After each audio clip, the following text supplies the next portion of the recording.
माधवपुर नाम के गांव में जानकी देवी अपने पति मनोहर और दो बेटों विकास और प्रांजल के साथ रहती थी। कुछ समय बाद बड़े बेटे विकास की शादी अनीता नाम की एक गरीब घर की लड़की से हो जाती है। बढ़ती उम्र के चलते अब मनोहर की तबीयत ठीक न रहने के कारण उन्होंने बिस्तर पकड़ लिया, जिसके बाद उस घर में अब कमाने वाला इकलौता विकास ही था, जो एक फैक्ट्री में काम करके थोड़े बहुत पैसे कमाता था और जिससे सारे घर का खर्चा चलता था। जबकि छोटा बेटा प्रांजल अपनी ग्रेजुएशन की पढ़ाई कर रहा था। एक रोज जानकी अपने छोटे बेटे से, बेटा अब तू भी जल्दी से अपनी ग्रेजुएशन पूरी कर ले और फिर कहीं नौकरी पर लग जा, ताकि इस घर की जिम्मेदारियों को संभालने में तेरे भाई की थोड़ी मदद हो सके। भाभी देखो ना, माँ तो बस मेरे पीछे पड़ी रहती है। रहने दीजिए ना माँ जी, अभी इसके खेलने कूदने के दिन है। जब ब्याह हो जाएगा ना तो अपने आप सब अक्ल ठिकाने पर आ जाएगी। बिल्कुल सही कह रहे हो अनीता। बहू बस तूने ही तो बिगाड़ रखा है इसे, इतना लाड प्यार देकर। चलो कोई तो प्यार करता है मुझे, वरना तुम तो हमेशा हाथ में झाड़ू लेकर झांसी की रानी की तरह लड़ने के लिए तैयार रहती हो। यूं ही खट्टी मीठी नोक-झोंक के साथ वो सब खुशी खुशी रहते थे। प्रांजल दिखने में बेहद ही हैंडसम था। ऐसे ही समय बीता। फिर एक रोज माधोपुर गांव के जमींदार की बेटी की शादी थी। उसी शादी में शहर के एक बड़े बिजनेसमैन की बेटी अनुष्का भी आई हुई थी। शाम को जब प्रांजल अपने परिवार के साथ उस शादी में पहुंचा, तो प्रांजल को देख अनुष्का के होश उड़ गए। वाह यार, ही इज सो हैंडसम। मैं ऑल ओवर इंडिया घूमी हुई हूँ, फॉरेन कंट्रीज भी गई हूँ, बट इतना हैंडसम लड़का मैंने नहीं देखा। वो प्रांजल है, मेरे कॉलेज में पढ़ता है। कॉलेज की सारी लड़कियां उसकी दीवानी है। ओह आई सी, प्रांजल, अब तो तुम्हें मुझसे कोई नहीं छीन सकता। अनुष्का को प्रांजल से पहली नजर में ही प्यार हो जाता है। वो वापस आकर अपने माता पिता से प्रांजल से शादी करने की जिद करती है। लेकिन बेटी वो हमारे लेवल के नहीं है। रिश्ता हमेशा ऊंचे घराने में ही जोड़ा जाता है, खुद से नीचे नहीं।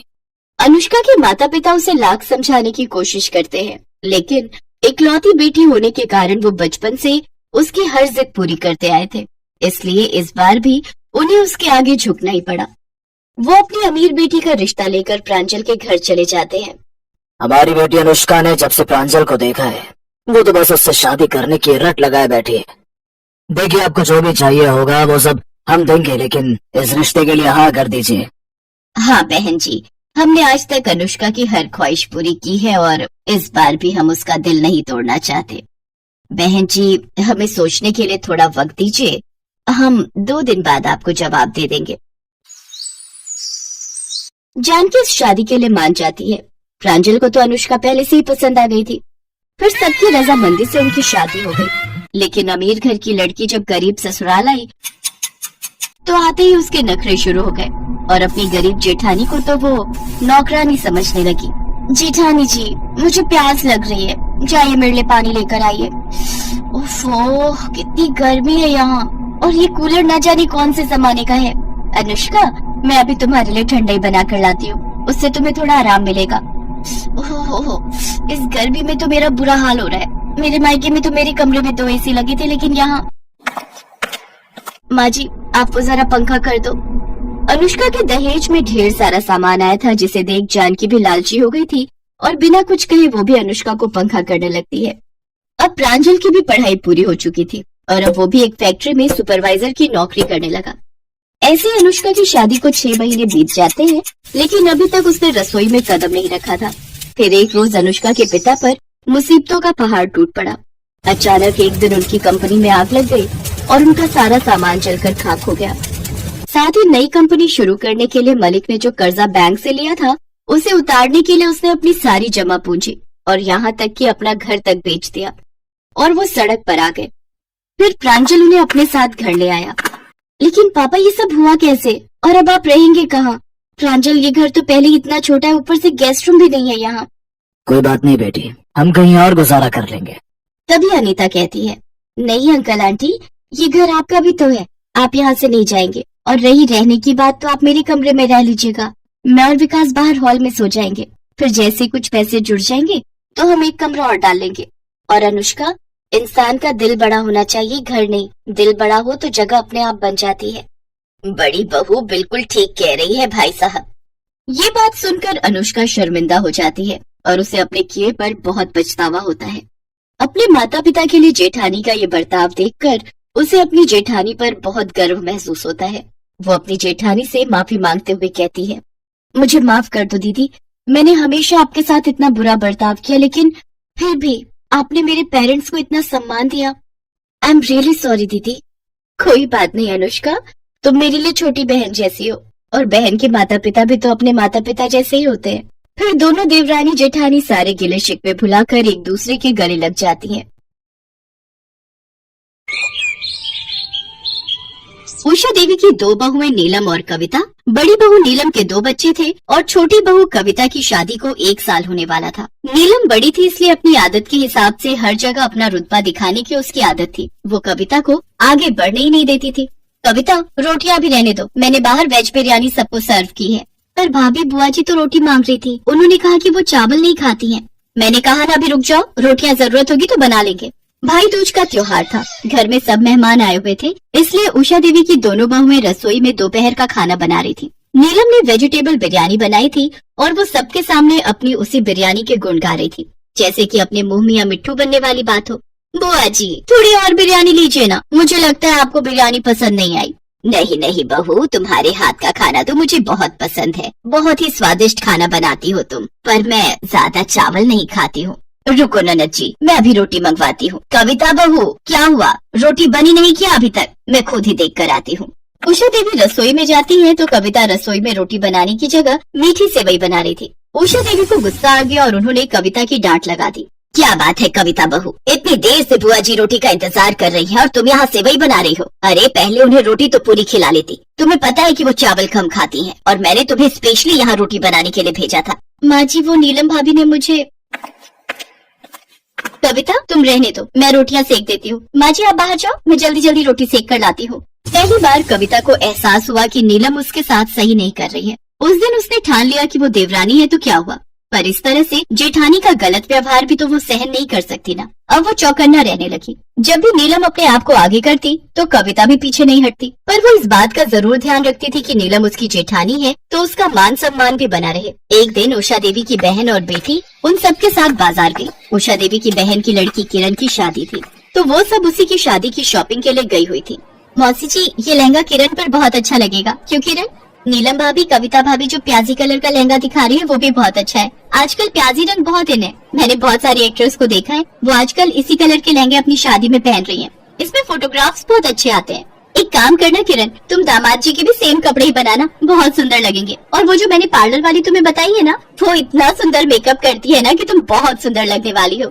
सच कविता भाभी, आपने तो मेरी शादी की बहुत ही बढ़िया शॉपिंग करवा दी है। अरे भाभियाँ होती ही इसीलिए है कि अपनी ननद का ख्याल रख सके। सच कविता, तुम्हारी चॉइस बहुत अच्छी है। अरे रितु, ये आजकल के बच्चे हैं ना तो ये हमसे ज्यादा जानते हैं। कविता भाभी, आप सामने मेरे साथ उस शॉप पर चलना, मुझे वहाँ से अपनी जीन्स के साथ अच्छा सा टॉप भी लेना है। मुझे धीरज ने बोला था कि अगर हम हनीमून पर जाते हैं तो जीन्स भी आप समझ रहे हो ना भाभी? मैं सब समझ रही हूँ किरण, बहुत अच्छा लगता है ये सब शॉपिंग करना, खट्टी मीठी यादें बन जाती हैं। नीलम बुरी तरह से चिढ़ चुकी थी क्योंकि सब कविता को ही महत्व दे रहे थे। तभी नीलम का बेटा आइसक्रीम की जिद करने लगता है।